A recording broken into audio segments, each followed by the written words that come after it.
you hang out with him and you tolerate him.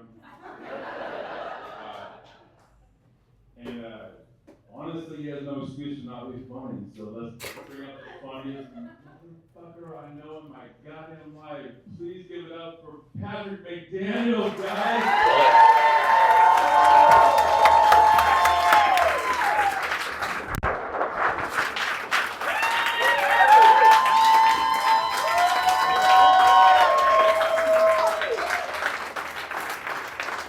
Hi, everybody. Hi.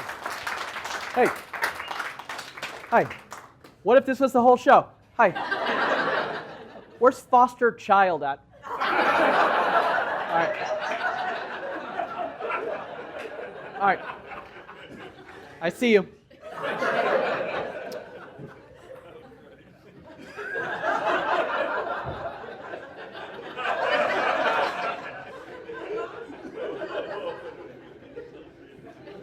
What if this was the whole show?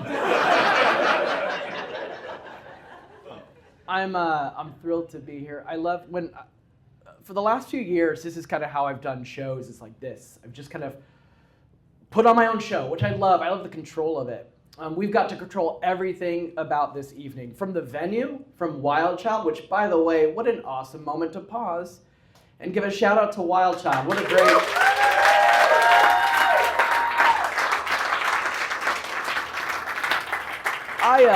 I truly, truly believe that stages like this are some of the most important spaces in a community. So if you get the opportunity after tonight, you're leaving, take a gander at their calendar. Maybe come back and support this place, support this stage. This stuff is super important. So we got to pick the venue.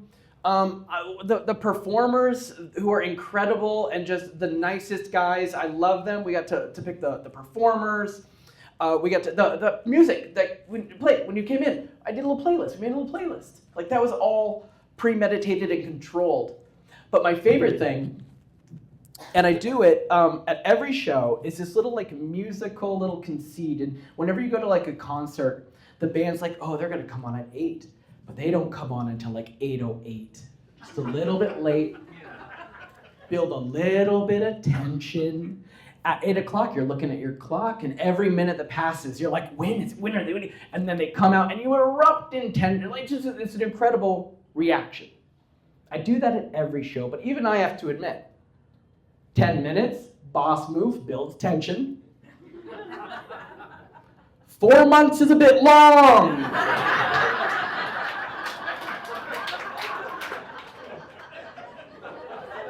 4 months is a bit long. For those of you that don't know, Foster, this might be you. This show was supposed to happen in January, and then I got sick. We had to cancel, we had to postpone and refund, and it was a whole thing.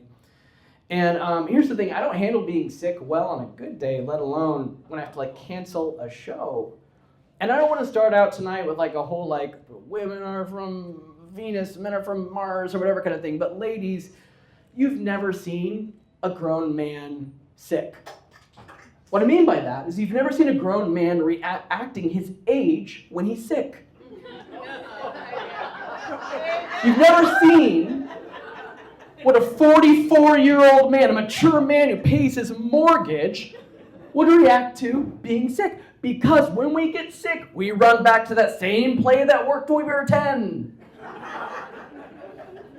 We revert to children. 2 things happened in January when I got sick and had to cancel the show. Number 1, I cried. A lot. I cried a lot. It's not an achievement, though. COVID broke my tear ducts. So it's not like a big thing. Like, I cry a lot. I cry if I try to drink a Budweiser because it reminds me of Clydesdale horses. And those commercials are like, oh.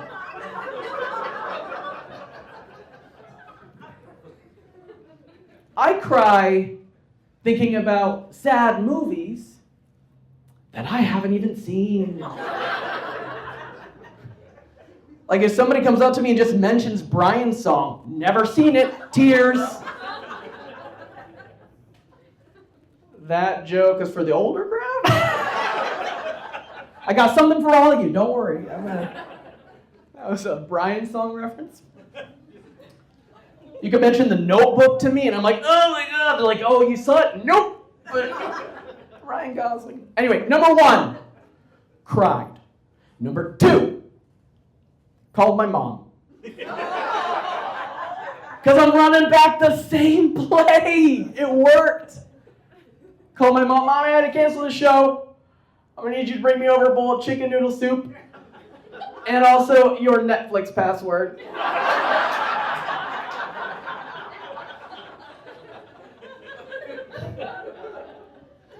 And my mom ran her new play, which is, I need you to look around your house. Somewhere there is a woman.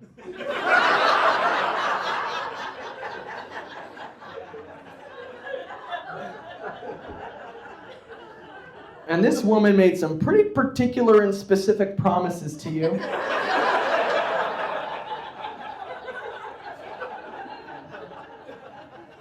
And there was an implication that when she said I do, I don't. I won't.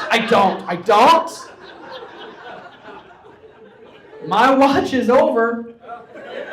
You're her problem now.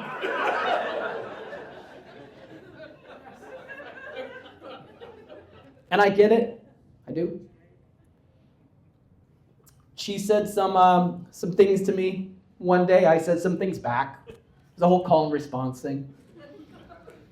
When I say I do, you say I do. I do. I do. We actually just got married. Sorry, everybody. I actually just married a whole room. Now, we made some promises to each other, including like sickness and in health. But there's some other information that I think is important to bring to the table. Yes, she said she'd take care of me in sickness and health, but she is also the sole beneficiary of my life insurance policy.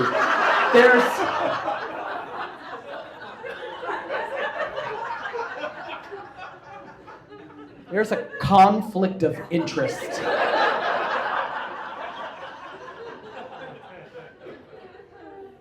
Olympia, I don't think my wife is going to do anything underhanded or mischievous, but intrusive thoughts can enter the mind when money's involved.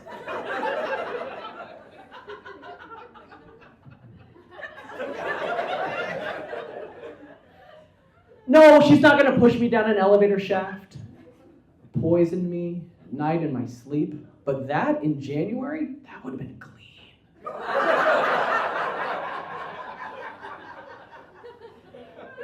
That would have left no trace.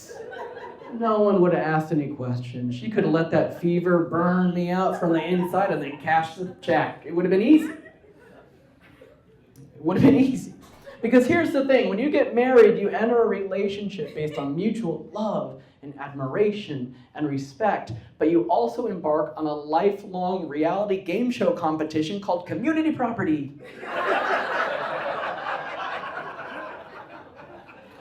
Two people enter a home with all their stuff. One will emerge with everything.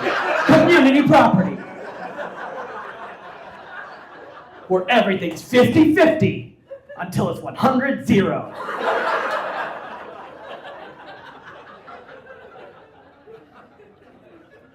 My wife will win cash and prizes if she outlives me.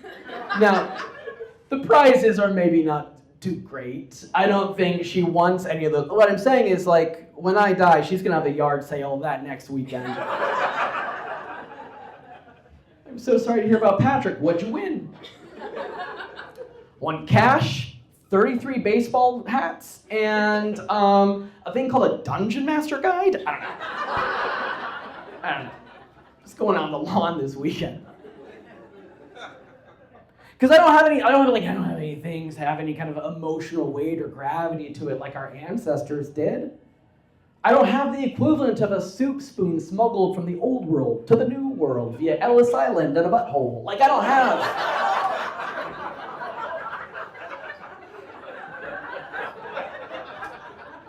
I got nothing. I've got a laptop that I got for a screaming deal on Cyber Monday 2 years ago. like an ancient artifact or heirloom or hand-me-down like our ancestors did. And actually it wasn't even that long ago that was still the case. A couple years ago, my grandmother passed away. And when she passed away, we all were able to get some of the things from her house, some of the heirlooms and hand-me-downs. And we just knew that these things were special and that they carried emotional weight. And she knew it too, because a few years before she passed away, she invited the family to the house to shop it. Yeah. She invited us all over on a Saturday afternoon, opened the door, it smelled like lavender. There was like a charcuterie board, red wine, white wine. Everybody got a stack of it was a vibe. Okay, my grandma set up, it was a vibe. And we all got these Post-it notes, and we ran around the house literally claiming her stuff.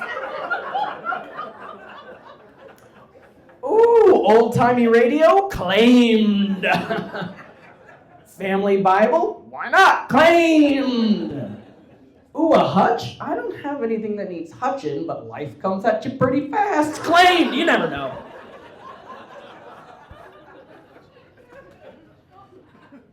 I don't know what we're gonna do with that later. I don't like the light on it.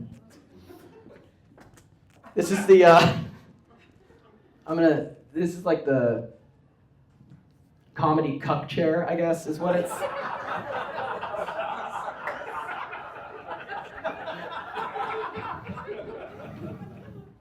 That's not a joke I wrote.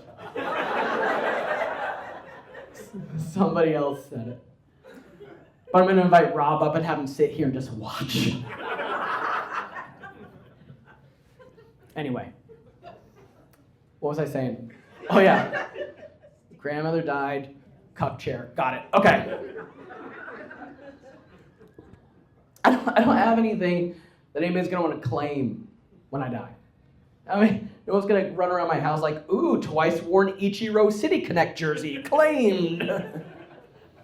Dusty scratched copy of Jet Grind Radio for the Sega Dreamcast. Sega Dreamcast not included. Claimed! No, I don't have anything like that. I have nothing that's gonna be a hand-me-down. I don't remember where I was going with this. I guess it's just my way of saying welcome to the show. Sorry I got sick. You guys want to go for a while tonight?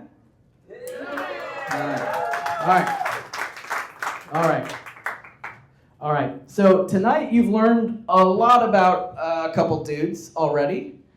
And so I'd like you to give them another respectful round of applause. You learned a lot about a guy named Rob Constantine.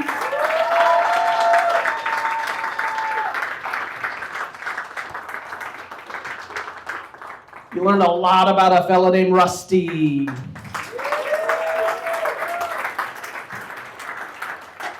And you're going to learn a lot about me tonight, too. Of course you are. But that leaves one group unaccounted for.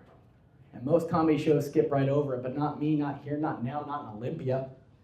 And that's getting to know a little bit about the people that you're sharing this space with as audience members. That's right. That's right. You're going to be together for the better part of 2, maybe 3 hours. The least you can do is get to know each other. So here's what we're going to do at the top of the show to get us in the right mood. What I want you to do, I'm going to save some space for it right now, is to turn to somebody that you either don't know or don't know too well. And say hi and introduce yourself, and I'll give you a topic. I want you to just tell them something that you're proud of from the last month and a half. Go ahead, save some space.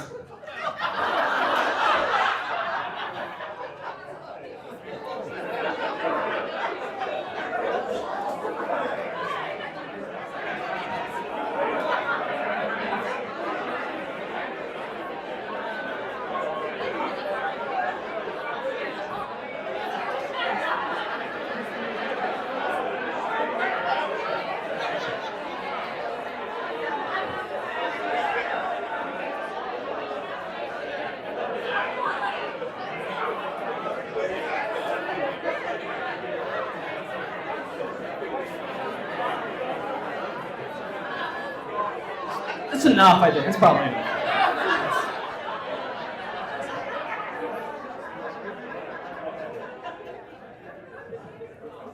All right. That went better than I thought it would. But just to prove that I'll taste my own soup, I'm going to do it myself. Give me one moment. Be right back. Hey, what's up? What's up? Yeah, Patrick. Yeah, so something I'm proud of. I just got a sold-out show in Olympia to start the show with a corporate fucking icebreaker. It's wild. And they're eating it up.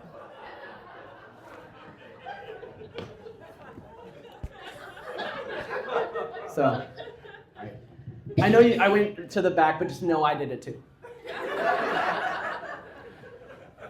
All right, now I think we got quite a room, quite a mood building in the room. I like it.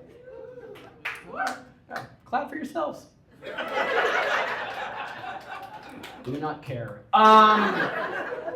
But we are one step closer to one of my goals, which is to have two people meet at a Patrick McDaniels show and hook up.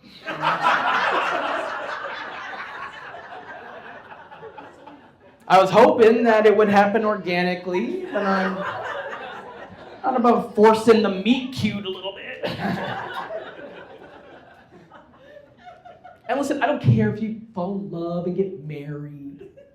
I just want somebody to come up to me a week after a show and be like, hey, great show. Also, met a guy. We did some over the shirt, over the pants stuff. It was nice. It was nice. It's exactly what I needed and nothing that I didn't. It was respectful. I think that joke lands better in a room full of strangers and not my family.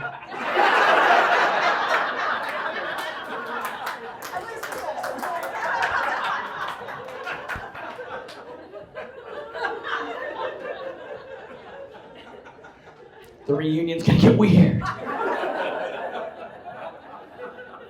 All right, let's learn a little bit about me, shall we? It's my turn. My name is Patrick McDaniels, which is a very Irish name. Any other Irish folks? Cool. The only way that name gets more Irish is if my parents looked at it and go, I think we can fit Ryan in the middle there somewhere. And they did. My name is Patrick Ryan McDaniels, which is a name that's positively buckling under expectation. An Irish assumption. When you meet Patrick Ryan McDaniels, you have certain assumptions about Patrick Ryan McDaniels. Where's the Celtic cross tattoo? Maybe he can explain the appeal of the movie Boondock Saints to me. I bet he's got really strong opinions on what bar to go to after the show based solely on one night 5 years ago, Stanley Cup Finals, Dropkick Murphys blaring on the stereo, and the bartender is the only guy in town who knows how to pull a proper pint of Guinness. It's a certain temperature and foam and head, and it's got to tilt. It's the whole thing. I want to be that guy for you. I want to fulfill all your Irish expectations, and I would if I wasn't so goddamn Norwegian. I'm not Irish.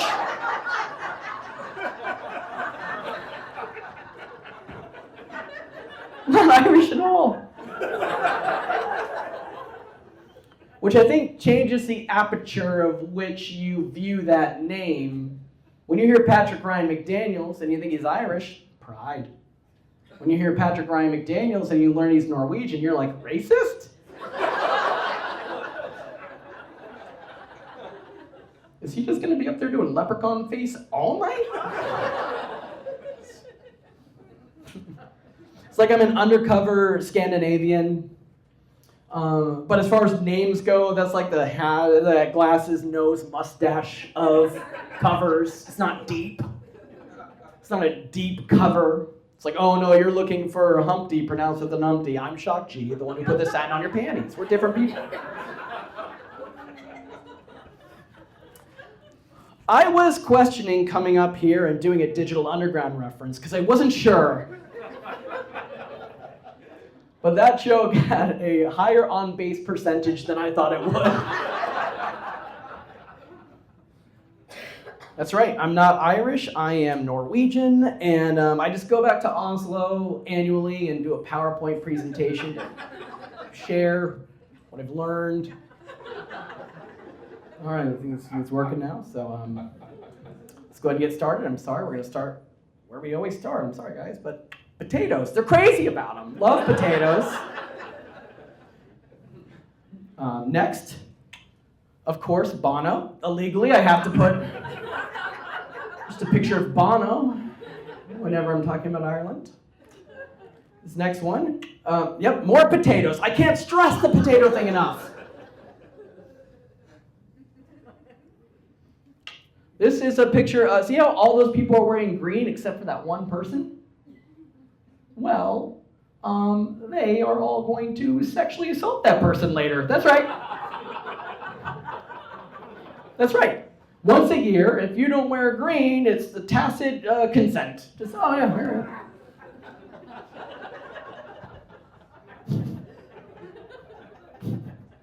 Ireland was like, we want a holiday, and we're like, all right, well, what can you do with March 17th? And then we got all high-key, drunk and horny about it, so never again. That was the one and done. One and done. Here's the next one. This is a picture of a tower, and if you climb up that tower and you lean over the edge there and you give that little rock a kiss, it gives you magical powers. So, what? No, not super strength. No. So what? Wait, what's the? Oh, no, not raw sexual charisma. No, not that either. What? Super speed? No, not super. Listen, stop guessing. It's gonna disappoint you.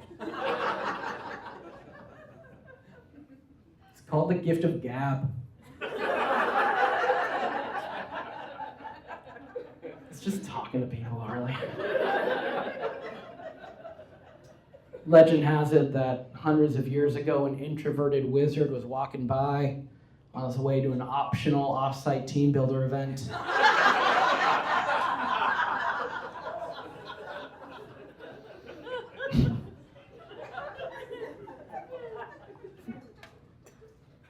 Now I know, I can appreciate the fact that I did just now a lot of jokes that were really just Irish stereotypes.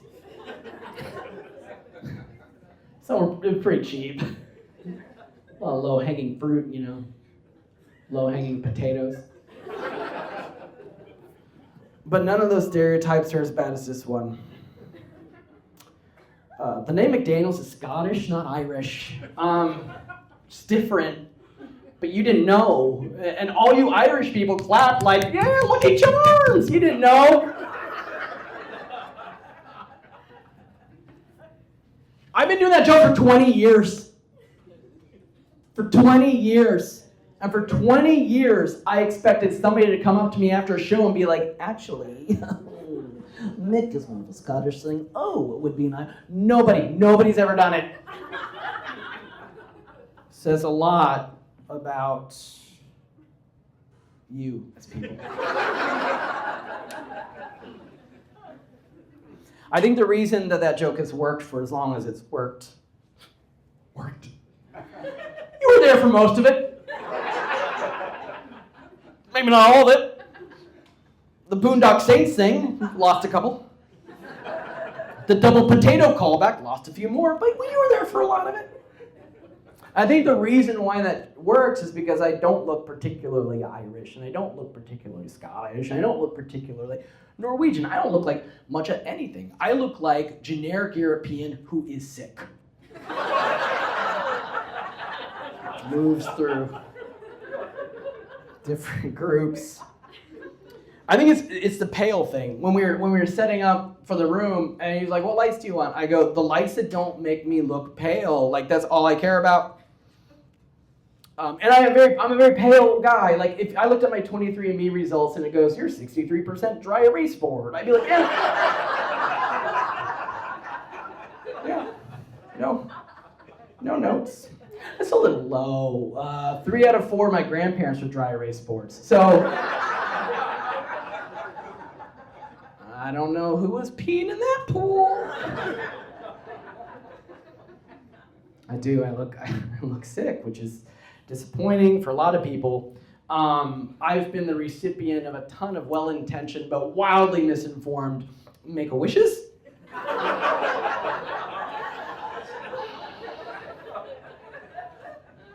I've met John Cena more time than either of us care to count. You can't see me. What I wouldn't give for that to be true, John. 1 week. Said every room I go in, I'm afraid you're gonna jump out from behind a bookshelf, just like someone who loves you told me you were being brave, and I'm not. John, I'm not. I'm not being brave. It's just my face. That joke doesn't make a lot of sense. And the reason it doesn't make a lot of sense is they don't do make-a-wishes for 40-plus-year-olds. If you're under 18 and you're gonna die, there's a chance at getting some kind of reward. If you're over 18, if you're old enough to vote, your reward is the kingdom of heaven. What if this show just went real weird? What if it went real Jesus for the next hour? No, they don't do make-a-wishes for 40. They should do make-a-wishes for 40-plus-year-olds. They should make-a-wishes for grown-men. Because I will bring that same make-a-wish energy to much lower stakes and cheaper things.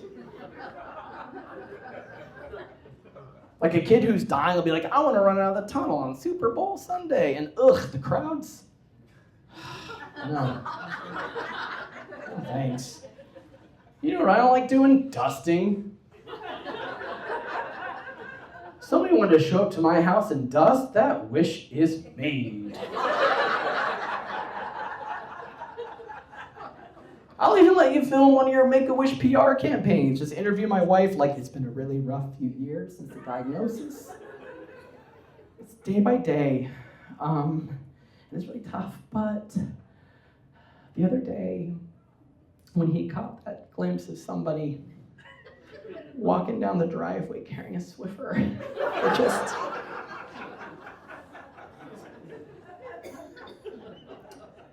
it didn't make it easy, but it made it easier.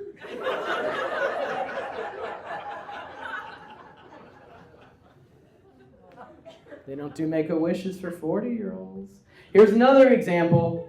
A kid might be like, oh, I'm gonna die, so why don't you shut down Disneyland? Me and 5 of my friends get to run around the park, all events, all attractions, all cast members, everything open for us. And then we end the night sitting on Main Street watching the fireworks show just for us. And me, I'd bring the same energy to that. That's awesome now that I hear it. I want that.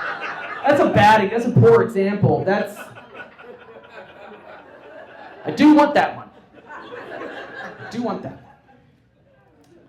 Here's another example. Let's say an 8-year-old is like, you know, the release date for that new Marvel movie is a couple months after my release date from this mortal coil. Which is how 8-year-olds talk. Okay? If I had a nickel for every time I've heard an 8-year-old talk about their mortal coil, you know.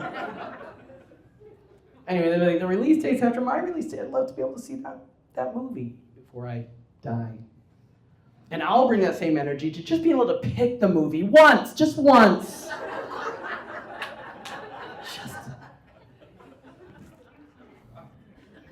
I need to fact check my own joke just then, because it's not fair to my bride. She lets me pick the movie often, and so it's not fair that I just made a joke up here.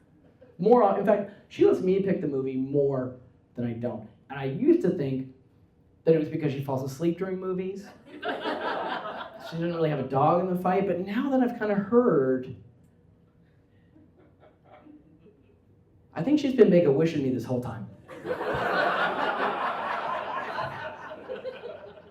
I think she's been make-a-wishing me this whole time. And how disappointing is that? That she had to endure a movie entitled Bad Boys for Life on a Saturday night. And then come Monday morning, I just wake up. That's gonna be a bummer. Disappointing for her. She wakes up ready to grieve and have a yard sale. And then I just roll over like, that was a good movie. Maybe next weekend we go on something that's either Fast or Furious.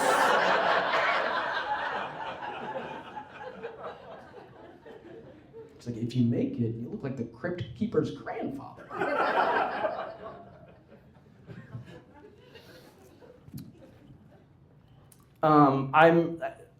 What I'm saying is I'm fairly unremarkable looking.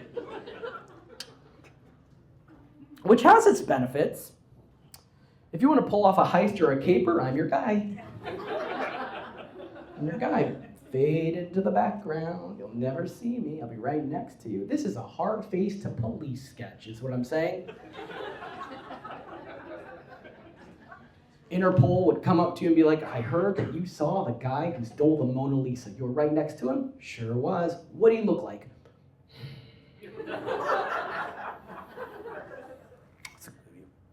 Inoffensive in either direction. No, you know what you look like? You know when you get into a video game and there's a create a character mode, but before you've done anything.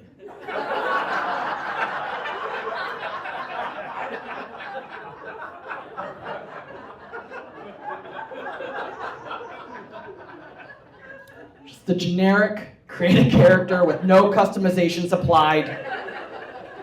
No new skins unlocked. That's your guy. That's who you're looking for. Of course, it's not all just capers and heists. There's downsides to being unremarkable looking as well. I'll give you an example. I went to high school right up the road in Tacoma at a place called Woodrow Wilson High School. And a few years back, we had our 20-year high school reunion. And I just misspoke. What I meant to say was, a few years back, they had our 20-year high school reunion. I was not invited.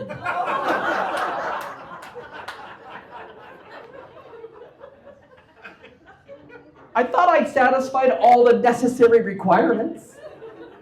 I attended the high school 2 decades ago. But I forgot about one thing.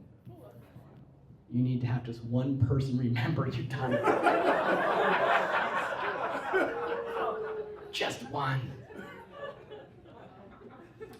There's also a reference material. There's a yearbook. They could have just... I'm just going to let it go. It's water. I'm not mad about not being invited to my 20-year high school reunion. I'm not mad about it. It's water under the bridge. In fact, what I would say to anybody in this room tonight who went to high school with me, what I'd say to you is, just kidding, they're not here. They're dead to me. They're all dead to me. Fuck them! They're dead to me!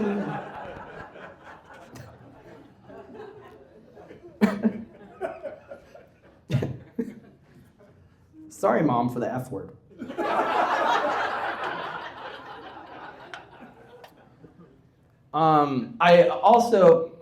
I misspoke in a second way too. I called it Woodrow Wilson High School, which isn't accurate anymore.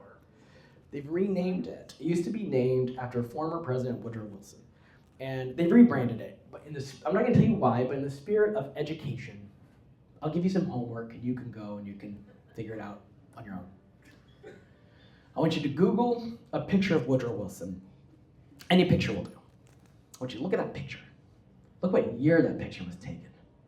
And that's all the information you need. Picture the man, the year the picture was taken, and know that they're renaming schools, moving away from him. You're going to start coming to some theories. I say follow that. You're on the right path, you know? You're in the right neighborhood. They've now, it's been renamed, and I want to make sure I get this right. They've renamed it Silas High School. Sounds like a typo. You want to say Cyrus. You want to say Cyrus, but no, Silas. Which for the former Wilson, kind of leaning into a typo, that feels right. Educationally speaking. I told you it was Cyrus. Well, this is Silas. Quick, Google every Silas you know. We'll just reverse engineer this. It's fine. I don't know anything about the real Silas other than their name, which is a terrible name for a school. Silas sounds like an evil wizard. Doesn't belong on the side of a school. He belongs in Azkaban. With, since it's the wizarding world, trans people. Just right there. That's where I lost them, man. With that one. It's okay. If you really want to future-proof the name of a high school, I've got the name for you. After this sweet bass solo.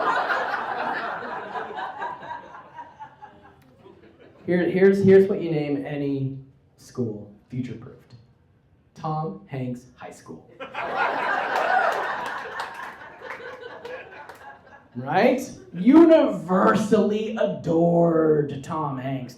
Don't believe me? Think back to how you felt when you learned that he was celebrity COVID-19 victim number 1. Oh, remember how gutted you were? Remember the prayers that you threw up to a God you weren't even sure existed if they would do this to you? Please, God. Please.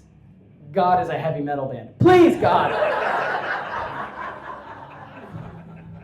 Don't call up another star to the Playtone galaxy so soon. We're not done with him yet. What's Robert Zemeckis gonna do? Find a new leading man at this point in his career? Impossible. Universally adored, no skeletons in his closet at all. You can't find any skeletons in Tom Hanks' closet. Here's the worst thing you're gonna hear about Tom Hanks. One of his sons is a rapper. Which, if you change rapper to stand-up comedian, is also the worst thing you're gonna hear about my parents.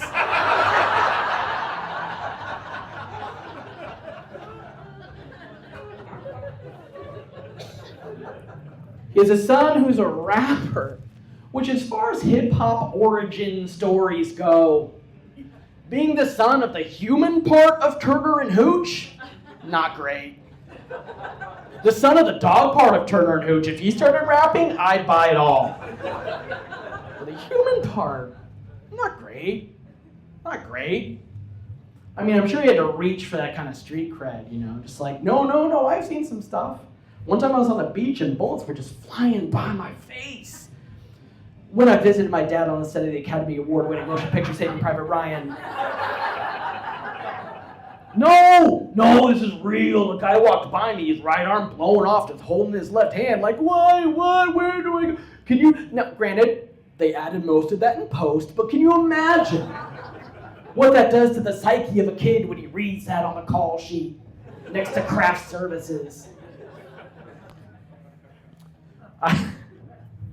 I make fun of Tom Hanks' son because I'm jealous of Tom Hanks' son, if I'm being honest.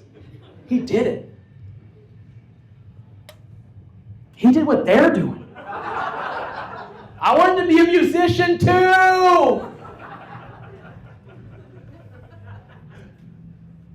I thought grade school music class would help me to become a musician. I thought it would get me out of the starting blocks. I thought they'd teach me how to wail on the guitar like Ted Nugent, you know, or...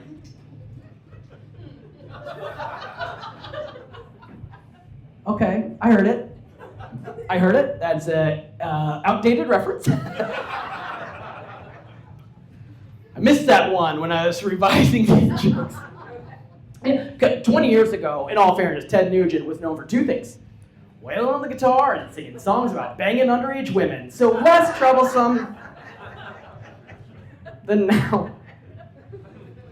Anyway, I wanted to learn how to play one of these instruments, but what did they give me? They gave me the recorder. There are no professional recorder players. You've never been like, oh, do you hear that sick recorder solo next door? You've never heard it. Boy, that would be egg on my face though right now if you suddenly heard. Oh.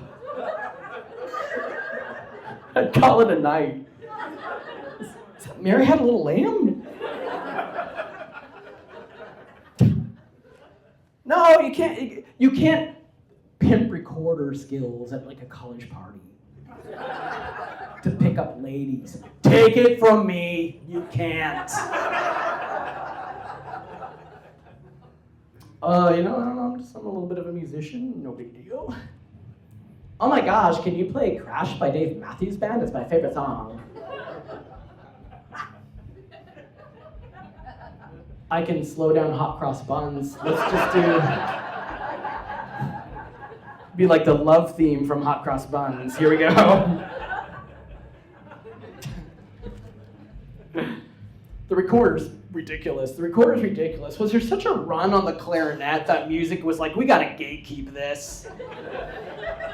I don't know what they're getting into. Suddenly everybody wants a woodwind in their hand. It's gonna throw the whole symphony. Give folks a little plastic toy, and if they still want it, they can graduate to true woodwind clarinet. I'm constantly amazed at the ingenuity and the creativity of humanity. For example, the clarinet was invented in the year 1700. Think about that.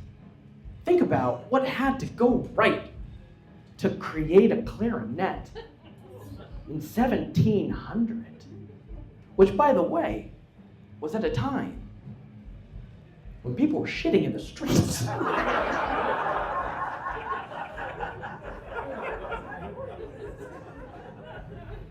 People were like, we got enough bandwidth to solve one problem. Shitting in the streets, or a small gap in sort of the orchestral arrangements. We'll tackle the shitting in the streets later. I think we gotta invent this clarinet. And everything had to go right, all the little pieces, the notes, and the way that it's built, and then they almost got it, and then some genius was like, you know what it's missing? Tiny piece of wood, just bolted to it.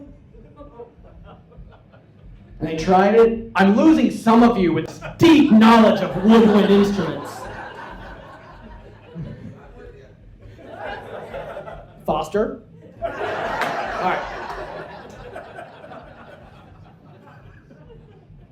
And they took this little wood and they like screwed it in and they're like, okay, let's try it. And they tried it. Nothing happened. And then one more inventor who was a bit more perverted was like, tried like, put it in your mouth. Take that little piece of wood and just put it in your mouth for a minute and try it. Then try it again.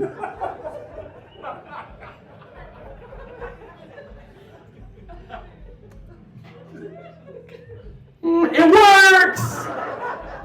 Thanks, Gary Clarinet. Not out of the woods yet. I'm still troublesome. Never since then, junior high band teachers have had to give some pretty questionable advice in class.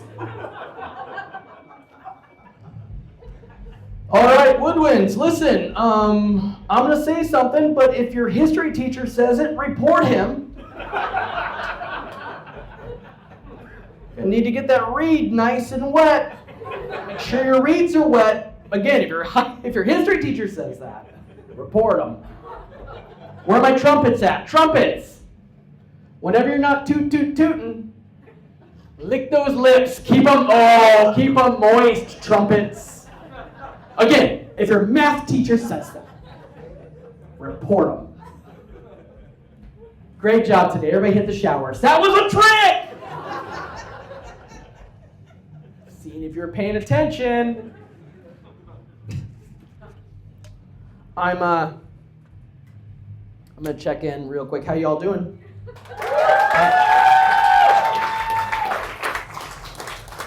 All right.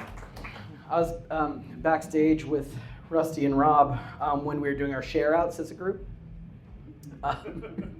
Thanks. And we were commenting about how we've been doing this together for about 20 years now. So we're all a lot older than we were before. I got a lot of new, I'm aging in a weird way. I know I'm getting older, I look older.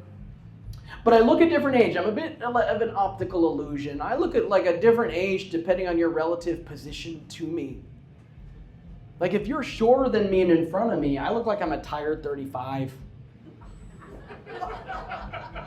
But if you're taller than me and behind me, Looking at this? 81.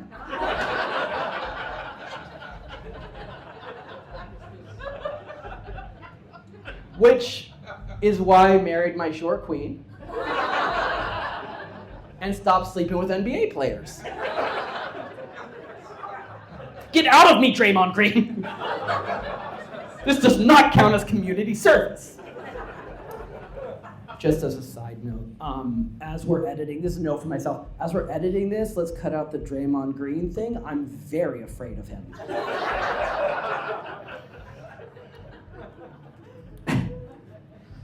Getting older, getting some aches and pains, some new aches and pains. A few weeks ago, I didn't sleep well for a couple nights because the inside of one of my nostrils ached. What is wrong?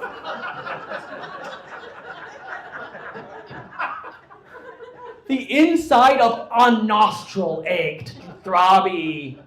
I don't have allergies. I get punched. Best I could think of is I slept on it wrong. Slept on the inside of one nostril incorrectly. Fuck my life. Time for bed. And just like hung out with it open. I'm getting older. Doing aches. Here's the worst one is when you wake up and you're a little paralyzed. Is anybody here, wait, first, anybody here under the age of 21? Clap if you are, just clap. Don't raise I see you raise your hand, but like, don't, that's. Okay. So okay, you don't know what it's like. You don't know what it's like. To wake, how would you, I got a question for you, and I sincerely want to know this. If somebody says something you disagree with, and you need to communicate that non-verbally, what do? You do this, right? You do this? Like you do this? Just whenever you want. That range of motion is on offer. There are days where I wake up and the neck doesn't move. I turn into RoboCop. You were like, hey, Patrick? Yes, citizen. None of this. Patrick, what is it? I have 1 foot in the grave.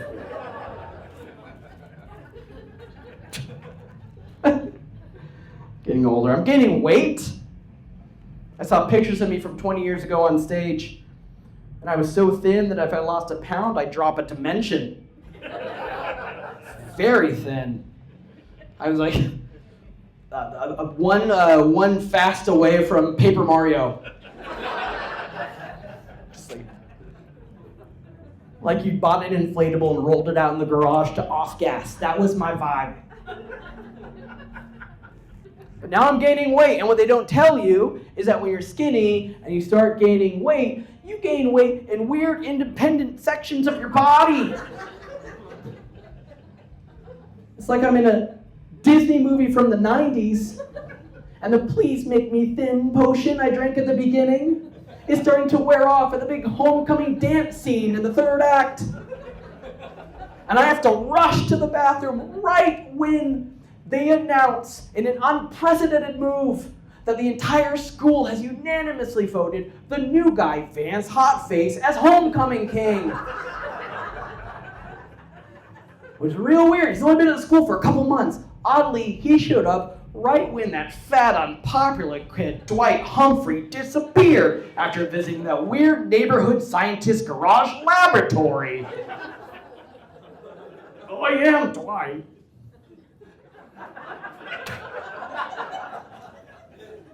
That, ooh, I'm gonna fall. Again, these motions aren't promised. Is that a tiny bit of vertigo? That whole Disney movie Homecoming thing was supposed to be what's called an act out, which is where a comedian does, like, you play the different parts.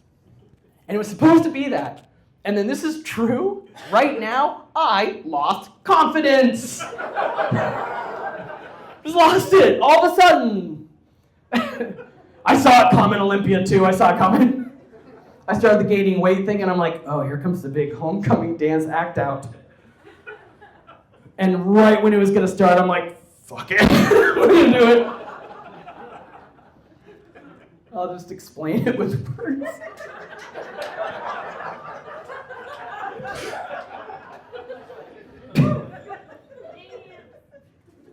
I know why I'm gaining weight. I know what some of the culprits are. Starbucks. Starbucks is a big one. I don't even really like Starbucks. I don't even really like it. But it's like, it's everywhere. I just can't help myself. If you want to see what white middle class addiction looks like, go into any Starbucks and look at the third person in line. They're going through it. They're scratching themselves, impatiently thinking, oh, if I could just be second in line, I'd do anything. I would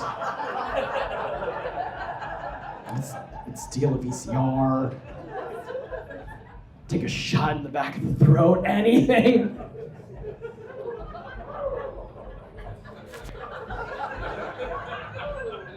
Oh, that's the line for some of you? Well, then you're still third while I'm second. Anything, baby! Where's the smoke? I'll do it.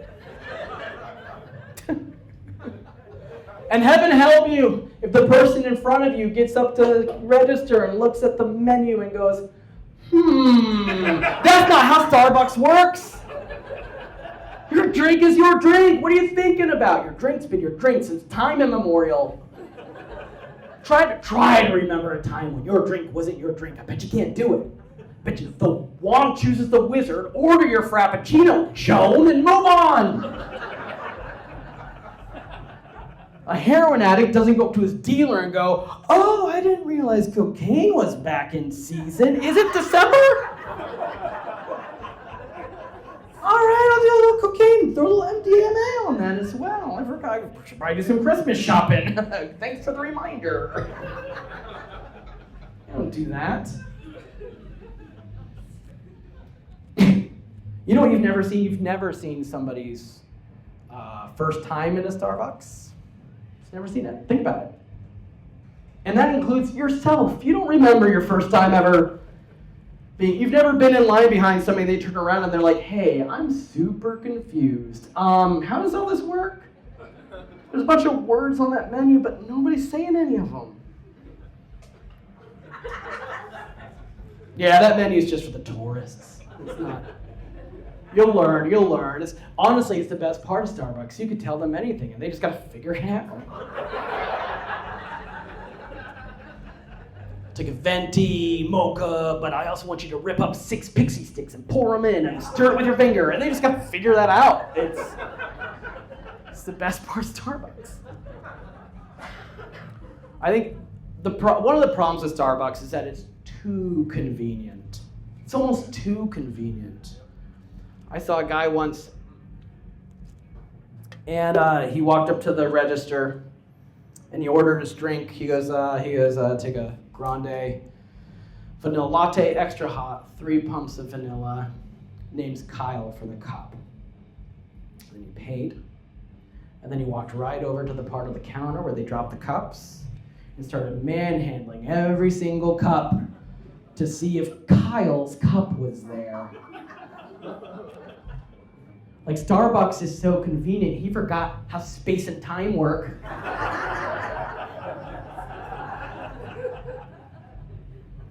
Or maybe he thinks that all the employees get together before they unlock the doors and just like read tea leaves. Like, ooh, what are you seeing? I'm seeing it's a grande vanilla latte.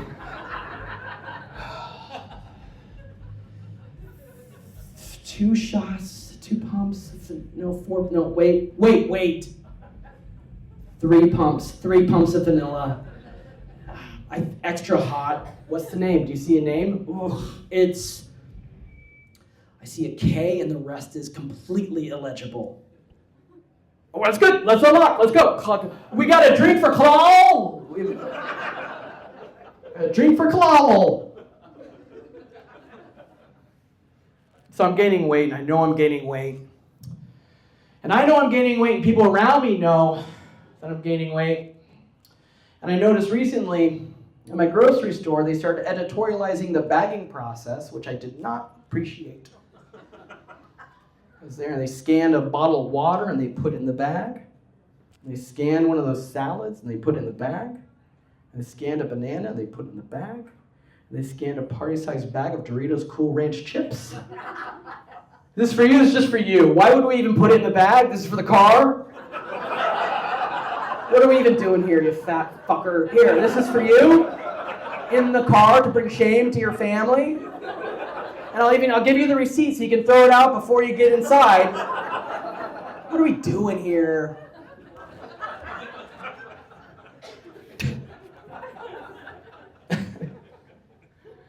I don't know, man. I don't know if I can go to my local grocery store anymore. I know too many people there. My shopping preferences are not awesome. I don't want people to see it. I'll give you an example, and this is one that you all probably are already very well aware of, but a few months ago, there was a new candy that dropped. New candy release. Oh, you all knew. That's why there was a hushed silence. You're like, of course we know. We follow the same social media accounts that you do. There's a new candy that's getting ready to drop. If you want to know, it's like a nerd thing with like a gummy center. It's gummy. Fuck yeah! There was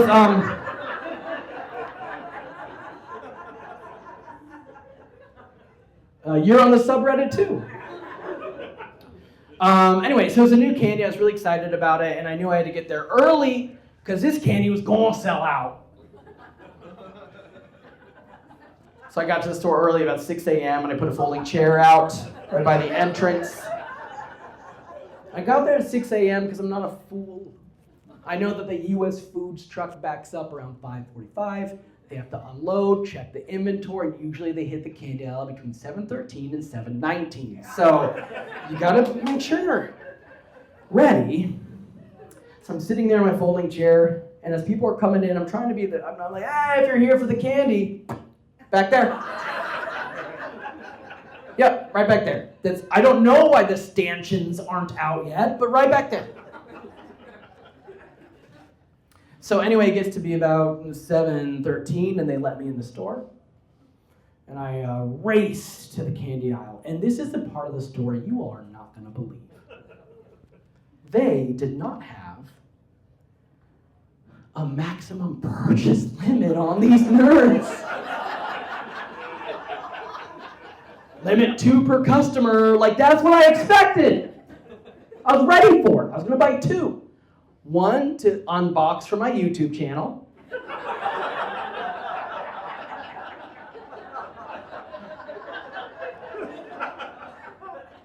And the other to just keep cherry in package, right? That's what you do. Don't want to ruin or devalue it by unwrapping it. But these silly motherfuckers put no maximum! So I grabbed an entire shrink-wrapped box. Was I erect?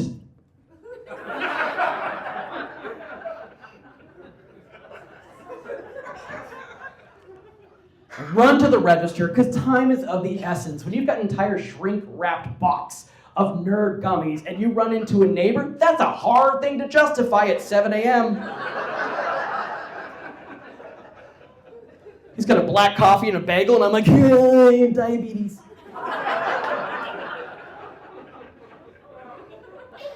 So time is of the essence. I race to the register, and luckily for me, there's only one person in front of me, so I think I'm gonna make it out pretty quick. It's an older lady, and I thought I was good until I was doomed. Because the kid at the register told her the price, and she pulled out a checkbook.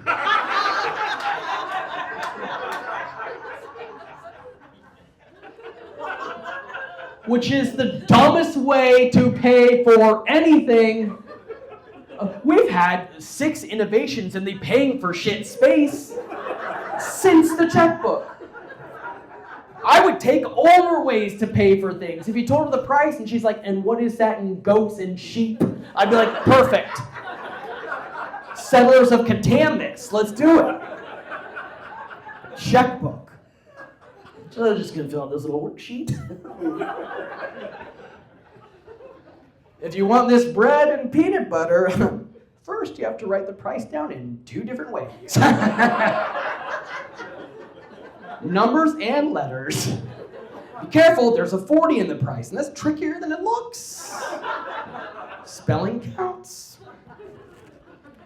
It's like she wanted to participate in the modern economy, but do it while cosplaying as a Dickensian bookkeeper.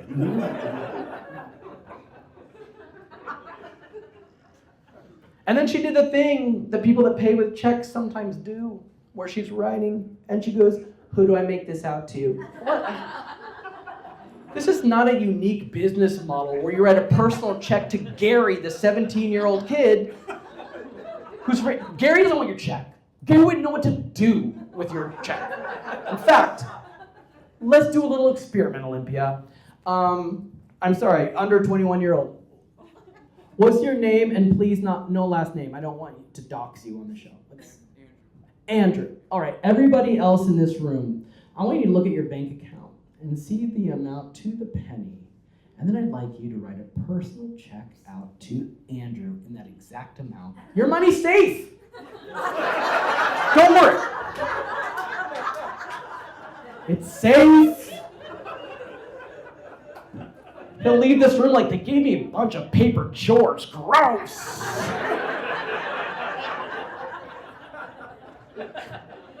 And just to prove it, I'm going to ask you one more question. Just to prove that your money's safe before you go and write this check. Andrew, if I tell you that I need to balance a checkbook, what does that mean to you? Couldn't tell me. Okay.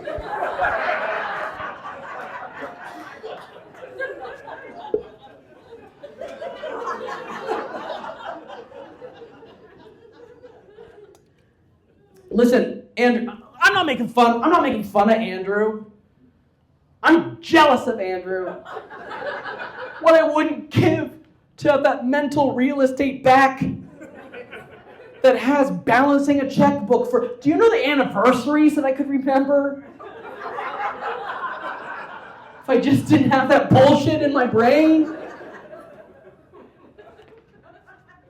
Who should I make this check out to? You write the name of this. Anyway. Gary gets the check, he has to call over his manager, who's like 19. And his manager's like, "Oh, I've seen one of these things before." It's like the scene in every Indiana Jones movie where they explain the artifact to like, "Ooh, put on some gloves, and I'll walk you through this." I read about it the other night. I got stoned and read a manual from 1989. So I think, Gary, I think you and I got this. Here's what I want you to do first. I want you to ask her if the address on the check is correct. It won't be. It won't be. But ask her, and when she says it's not, here's what you do.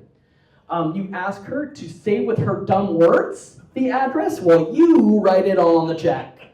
Yeah, she'll have to talk over a little Five for Fighting or heavy metal band next door, but you'll have to write. Oh, why doesn't she do it? It's customer service, Gary. We doctor these financial instruments ourselves. And why do we do it? Great question. Just in case we need like a house call. We got follow-up questions. Hey, you bought Pringles 2 weeks ago. How'd that work out? That kind of thing. All right, so you're going to write the address, and then you're going to take the check, and you're going to put it at one part of the machine that goes...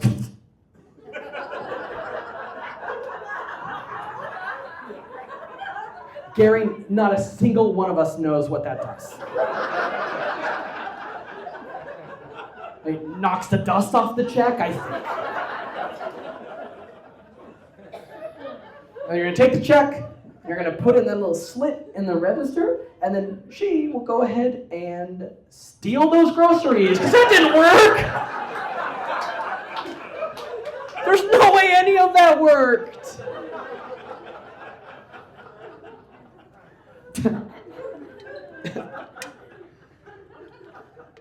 I actually stopped buying my junk food from my local grocery store. I found a new place that I can go, and it's a judgment-free zone. for your junk food. It's the pharmacy.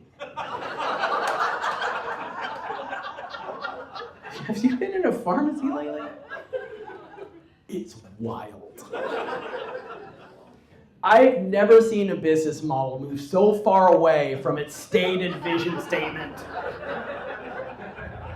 than a pharmacy.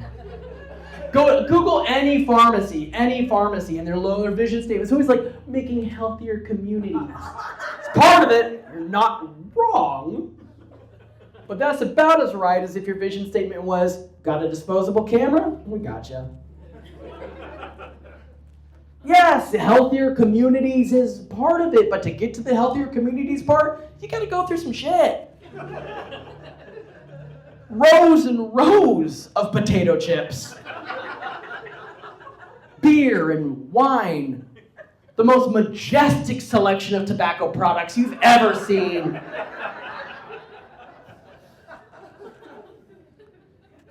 Fun fact, when I was in college, every Saturday morning we'd have to get up and resupply the college apartment beer fridge. Every Friday morning we'd have to get up, and Wednesday afternoon we'd go and we'd have to restock for the weekend the old college apartment beer fridge. And you know where we went for that beer? The pharmacy. You'd walk in the door, they had made a big pyramid display of all the Busch Light cases. $2.50, a screaming deal. Healthier communities. It's actually a genius business model when you think about it, because it's a business, right? And what's every business want to do? They want to get you in there for one thing, upsell you. I went in there for a flu vaccine. By the time I got there, also diabetes and liver failure. Good on you, pharmacies. Do you guys want to hear a little bit about who I was 20 years ago?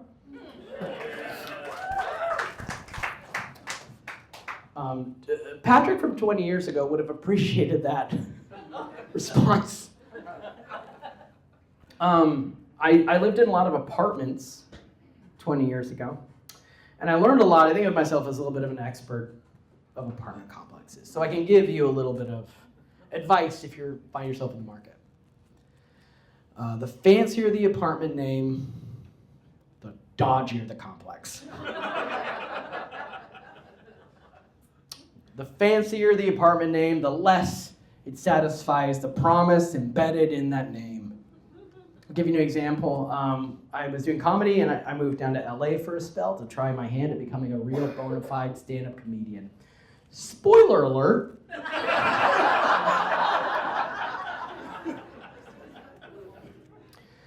Anyway, I moved into one of those big sprawling apartment complexes, the kind that people from around the world land in short-term leases until they make it big, get that first job, that audition, get into porn, whatever. Those big sprawling ones.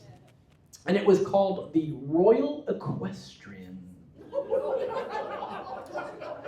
Now, I'll tell you what the Royal Equestrian did not have. No kings or queens. Not a horse in sight.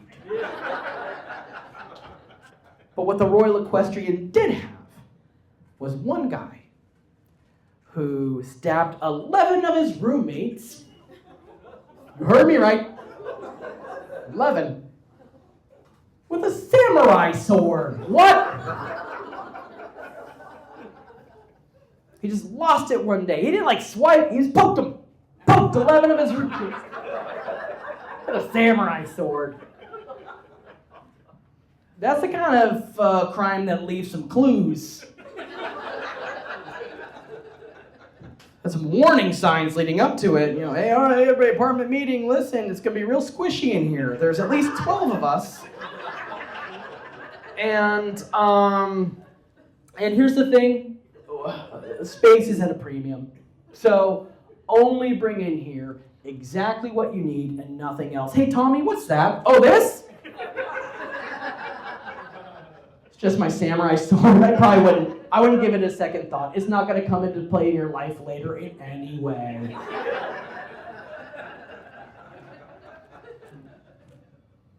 It's called Chekhov's gun, not Chekhov's samurai sword.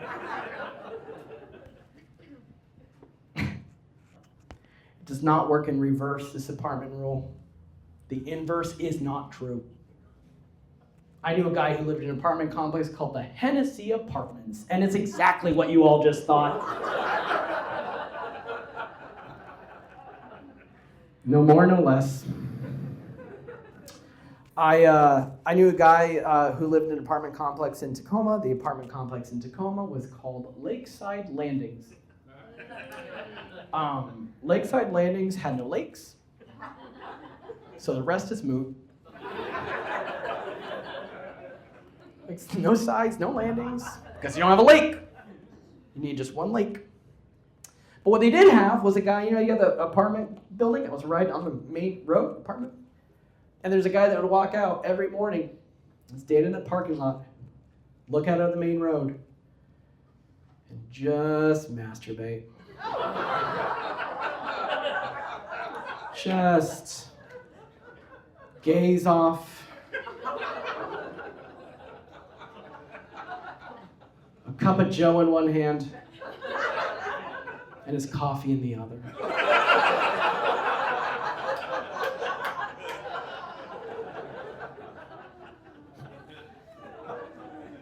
No, we didn't report him. There's a level of offensive that goes beyond reportable and becomes charming? We took pride in that guy. We're like, that's our masturbating guy. Hey. Oh, don't make it about you. He's not looking at you. Check your ego at the door.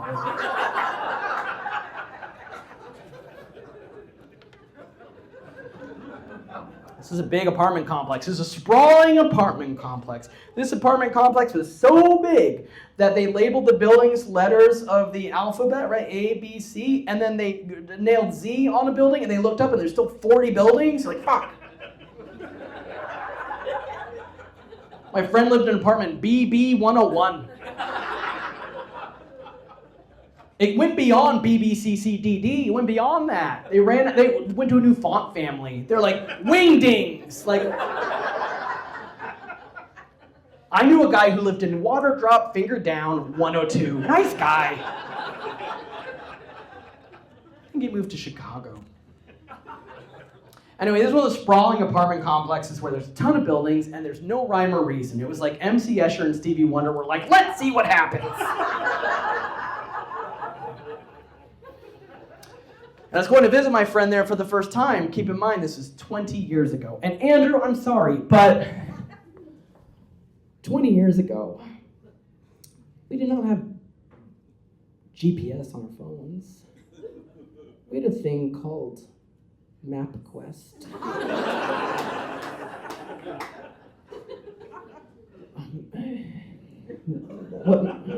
I'm going to try to explain MapQuest to you. MapQuest is a fucking computer program that you log into your PC at home. Your parents will explain what a PC is. It's like a bigger cell phone. And you'd put in your address, and you'd put in the address you're going to, and it would print up like a textbook of instructions.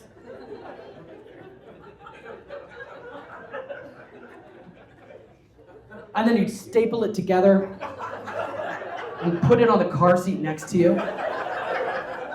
And you would just drive and read, drive and read, drive and read.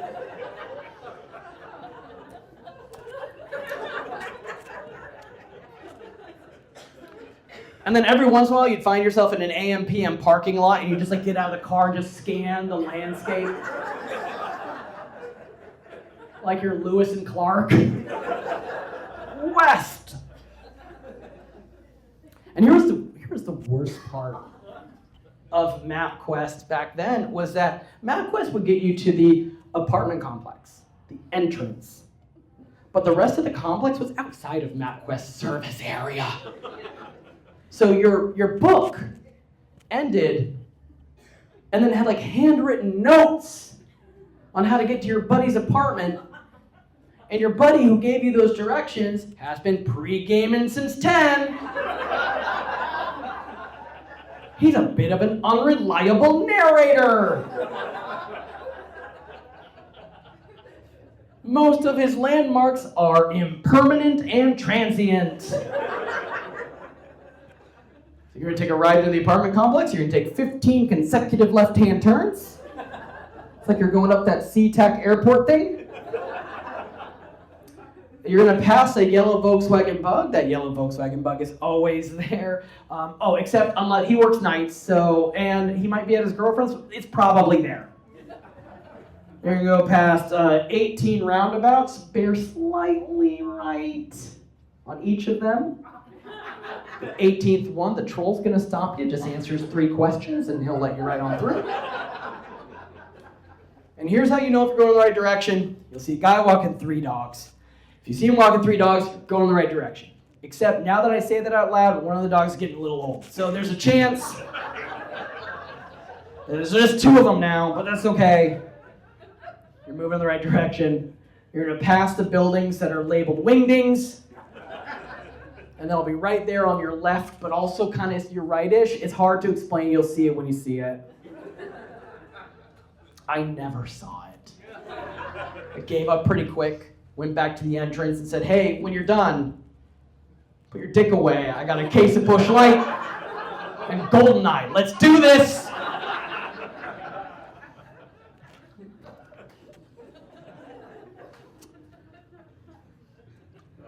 Y'all still hanging in there with me? I don't even know how long. All right. Do you want to keep going? Yeah. Cool. Thank you all so much, by the way, for coming out tonight. Give yourselves a round of applause. This is something kind of special for me. Let's talk about my family. I've got 2 parents. Talk about them a bit. I enjoy making them cringe on stage, which I'm not going to do tonight. I've got a brother who is an award-winning figure skater.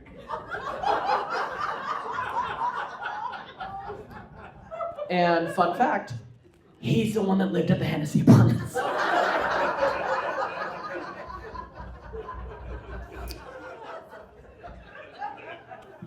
I've got a sister that I don't talk about much on stage. There's a reason I don't. There's a reason why I don't. It's because my sister suffers from, she suffers from an illness, an ailment, if you will, that we just feels weird talking about on stage. But then one day she told me, she's like, if you can make it funny, then, there's something in that. I think if you can make it funny. So I can tell you right now, my sister is living with, not dying from, being a middle child. I hear that sucks. Oh, it's gotta be tough. Probably, I wouldn't know. I'm the youngest. It's all gravy. Any other middle children out there? I imagine there's a few more of you. You're just not used to being called on. Which is fine. Which is fine. I know why my sister is the way she is. I get it. Because if you're a middle child, that means at one point in time, mathematically, you were the youngest. Oh, she had it all. She had it all. She counted noses, checked birth records, and she's like, I am the youngest. Here we go. There's that limelight. I'm going to step in it, maybe get away with some stuff too, and then I show up.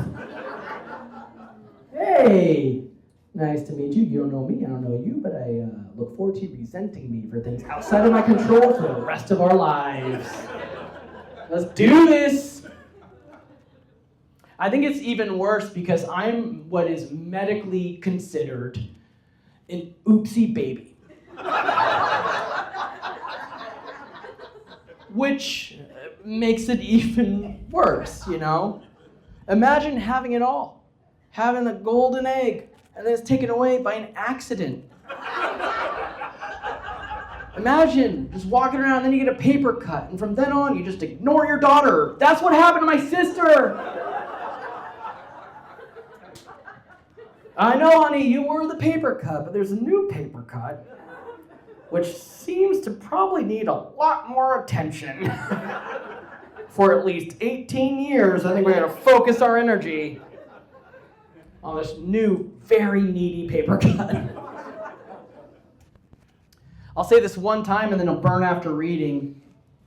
I empathize and I understand the plight of the middle child. I do. I do. Because what is a middle child? If not the unremarkable looking of the sibling order? Yeah. Yeah, I get it. I get it. Me too. Oh, can you imagine the capers we could pull off? Me and a middle child? Oh, lock up that Hope Diamond. We're after it. Ocean's 11, 9 too many. Me and a middle child. In and out. I have a son. He painted the poster. I don't know if you noticed. There's like a gig art. There's a poster, and my son painted it. I love seeing what's changed and what's the same through his eyes and through his experiences from when I was his age. Some things, a lot of things are different, but some things are the same. Recently, he brought home the Scholastic Book Fair catalog. It's real. It's still there. Unchanged. And by unchanged, I mean it's still printed on 1-ply tissue paper. Just set it down and then just like you're looking at the Magna Carta. Oh, okay. All right. I want to rip it. Paper's good for 2 things. Ticker tape for New Year's and then showing wealth inequity amongst grade schools. But what's different is I think they figured out how to market books to kids. Back when I was a kid, they were still figuring it out. Right? They're still figuring it out. You'd open up the Scholastic Book Fair catalog, and you'd see Adventures in Babysitting, next to Choose Your Own Adventures, next to Scary Stories to Tell in the Dark. What fucking asshole. Scary story. How did that had to get approved up and down several organizational charts. Just sitting there in a conference room, just like, all right, I get it. So every page is dedicated to a different letter. And every drawing and image on the page corresponds to that letter. That's great. Let's greenlight Animalia. We all agree we're going to greenlight. All right, next. Cooper. Yeah, I've got a collection of absolutely atrocious horror stories. And I'm not done. The cover. You know how a schizophrenic goes off his meds and he paints 1 painting a day for a month? Day 30. It's a, hear me out. It's a severed head. Tendrils. This is real, Foster. This is real. Tendrils. Who do we sell this to? And they're like, 9-year-olds for sure.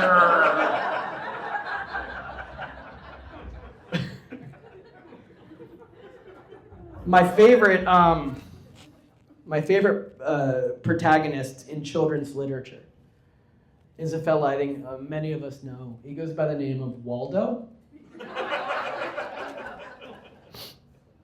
Big fan of Waldo. There's 3 books in the Waldo trilogy, and the titles alone tell a story. The first one's called Where's Waldo? We're very curious. We're starting off pretty curious. It's like you stepped into a house party, like, hey, anybody seen Waldo? Yep, he's in the back by the band. Perfect. Next book is called Find Waldo. A little bit of urgency there. A little concern for old Waldo. Same party. Have you seen Waldo? No, not for about 3 weeks. I don't know, man. I think he took that breakup hard. He posted some cryptic shit on his MySpace. The third book, Where's Waldo Now? People are over his shit. Now, where's Waldo now? Too many cries for help. Seeking attention. The Waldo books are actually, in some ways, more frightening than scary stories to tell in the dark. Because if you think about it, it's about this grown man who's traveling the world through space and time, and everywhere he goes, there's the same 7-year-old kid just pointing at him. Found you. Found me? I'm a grown man with disposable income. You are an Amber Alert. I don't know what you're getting wrong here. Just plot alone. It's some of the most frightening. Just imagine international vagabond travels the world, and there's the same small child everywhere he goes, just pointing at him. That isn't a children's book. That's a Korean horror movie. And a good one. There's some good things about Waldo. There's some things I really love about the Waldo. But for example, we're at a point now where all of our military leaders grew up on Waldo, which is terrible news for enemies of freedom. Because you could do something to us, act of terrorism, some nefarious deed, and we will ferret you out like that. Oh, we don't even need boots on the ground. We just need a satellite image of the general area. We'll find you, the wizard, and the scroll very quickly. Thanks, Waldo.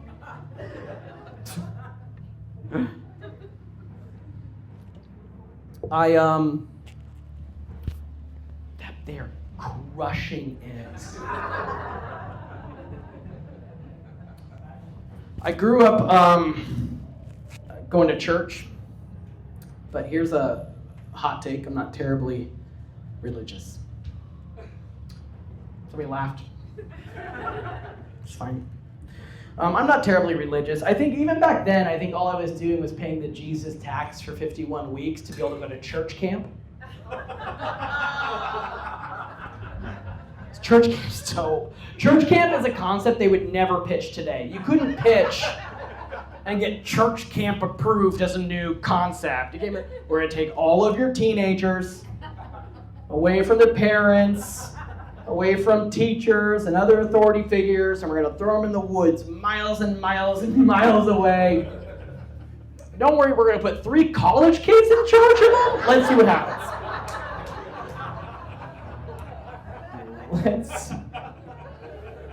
Let's see what happens. It's an alternate universe. Church camp is an alternate universe. For 51 weeks, when I was 16, drive my car around, hang out with my friends, blast a little Wu-Tang Clan, get in some trouble, like us youngest kids do. And then 1 week out of the year, I'd get real in my feelings if I didn't get down to the lake in time to get the good canoe. Every church camp has one good canoe. And Margaret would always beat me to it. Canoes suck. Like, canoes are the worst. Canoes, if you ask me to make a list of the 1,000 things I want to do in a weekend, in fact, let's niche that down. The 1,000 water-based things I'd want to do in a weekend. Canoe wouldn't scratch the list. Unless it's low and it's like actively avoid canoes because they're stupid. But at church camp, you got real into canoes. And much like how you've never seen somebody's first time in a Starbucks, you've never seen somebody's second time trying to get into a canoe. Each time it's a singular experience. Like a word problem. You're just looking at it like, I don't understand how both of us get in the water. I don't know. Do we, from the top of the hill, like run it like a cool running thing? Do we wish our way into it? I don't know how any of this works. There's a reason why canoes are at church camps, and church camps exclusively work with canoes. And that's because canoes are the only faith-based water vessel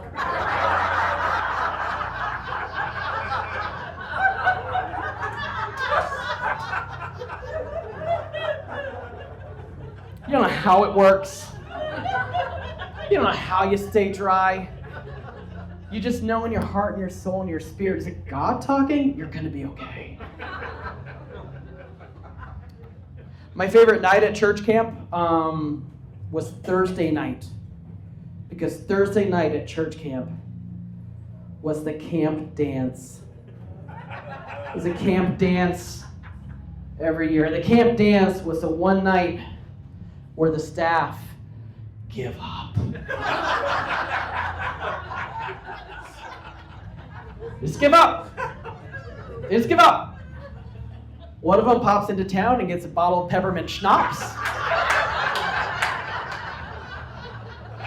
They hang out in the director's office while all the campers just try fuck it out. Just get it out of your systems. And I get it. I was not only a camper, but I was a counselor and a director. That's real. And I can tell you from experience that it is a 24/7 exhausting job to keep teenagers outside of each other.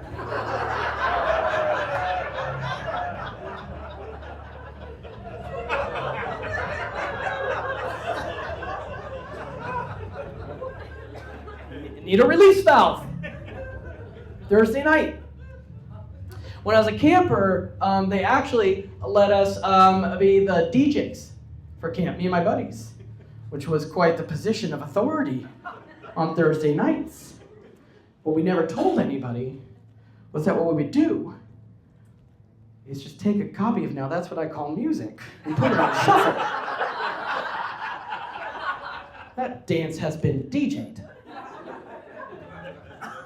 Now, That's What I Call Music is one of my favorite inventions of all time. It's one of those things that you kick yourself for not thinking of. Or like, you know all the songs that you hear on the radio constantly? Would you pay for it? Yep. We would. We would.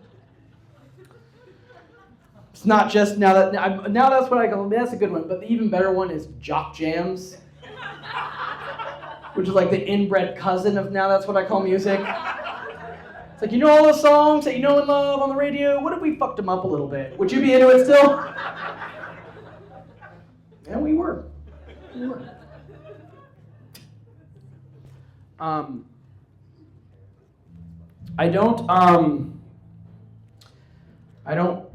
hope you're having a good night.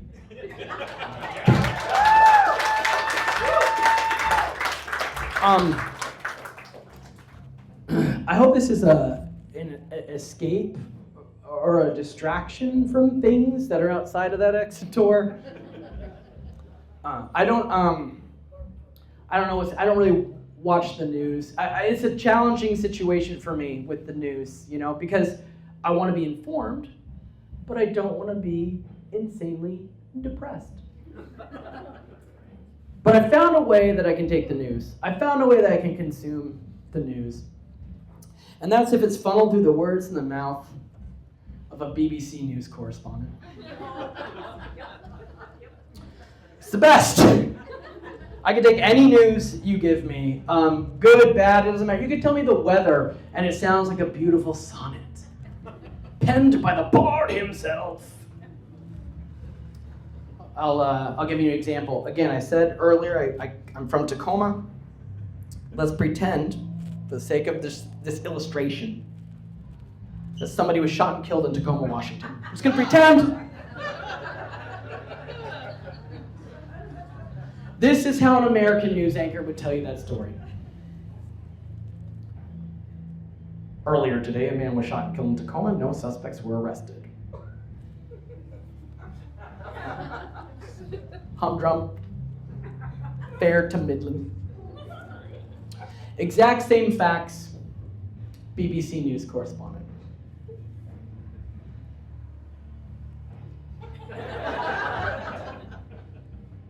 And as the sun sets on the idyllic village of Tacoma, Washington,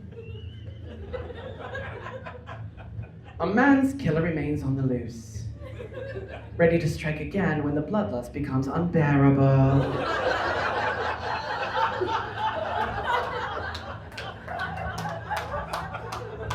I'm in! I'm in!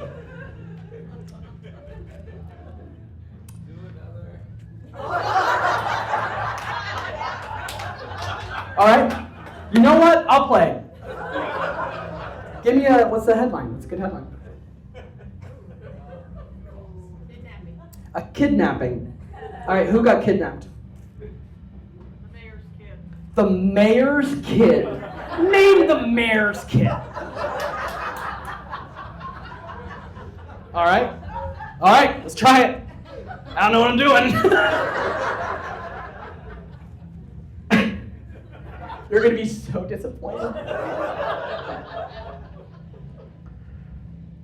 Earlier today in Tacoma, the mayor's kid was kidnapped. No suspects were arrested.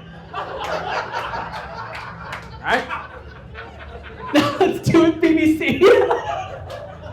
Spoiler alert, it's gonna be just the same thing. As the sun sets on the idyllic village of Tacoma, Washington, the mayor's child remains unfound, and the city rests wondering, who's next?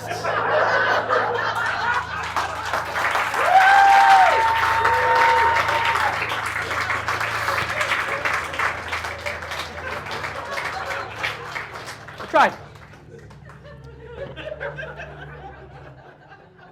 That BBC joke was the first joke I ever wrote. 20 years ago, I wrote that joke. And it's also the first joke that I ever said out loud to anybody for like So I was house sitting for my grandma. And I sat in the living room and I was just writing because I decided I wanted to try stand up. Just writing things out. And then my aunt came to visit. And I said, do you want to hear what I'm working on? And she said, no.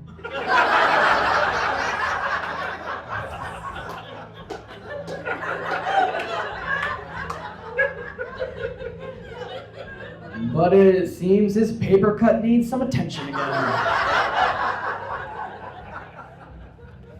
So I took a television remote control and I performed my first set for her in my grandmother's living room.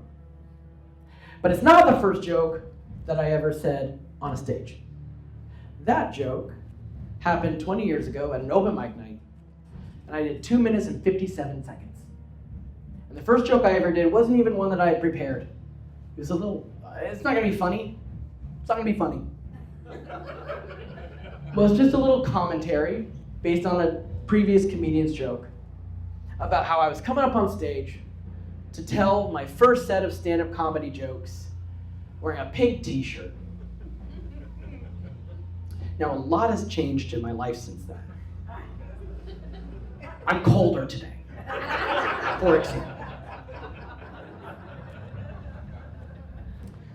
But all of the good things that I have in my life right now, I can trace a line back to going onto that stage and talking about wearing a pink t-shirt. Everything from my professional career, to my relationships with my family and my friends, to my relationship with myself and my self-esteem, and eventually getting to the point where I met and fell in love with the woman of my dreams, and we have an incredible kid. Literally everything good in my life I can trace back to going on that stage and talking about that pink, stupid t-shirt. But it actually goes before that, back to my grandmother's living room. Because there I sat surrounded by her hand-me-downs, her legacies, these items that hold so much emotional weight, which, by the way, I was kind of swapping names just because I wanted to see the world burn.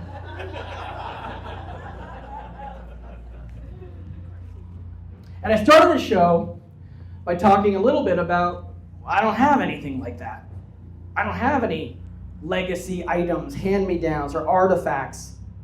But I guess what I've learned is that while I was sitting there on that living room floor, I was creating them. I was creating my soup spoons, traveling from the old world to the new world via Ellis Island and my butthole. And I've done it for 20 years. And I don't know what the future brings, but this show tonight has been something really special for me. And I can't thank you all enough for being there. Whether you were there at the beginning, and some of you were there at that open mic night. Woo. My family, some of my friends were there. Rob and Rusty were there. And what you all didn't know when I walked out on stage and I made that joke about that pink shirt and you laughed, what you didn't know was that you changed my life. And what you didn't know at the time, 20 years ago, was that when you laughed, you might have saved my life. And that hits a little bit less hard when they're fucking going next door. Thank you all so much for coming out tonight. I love all of you.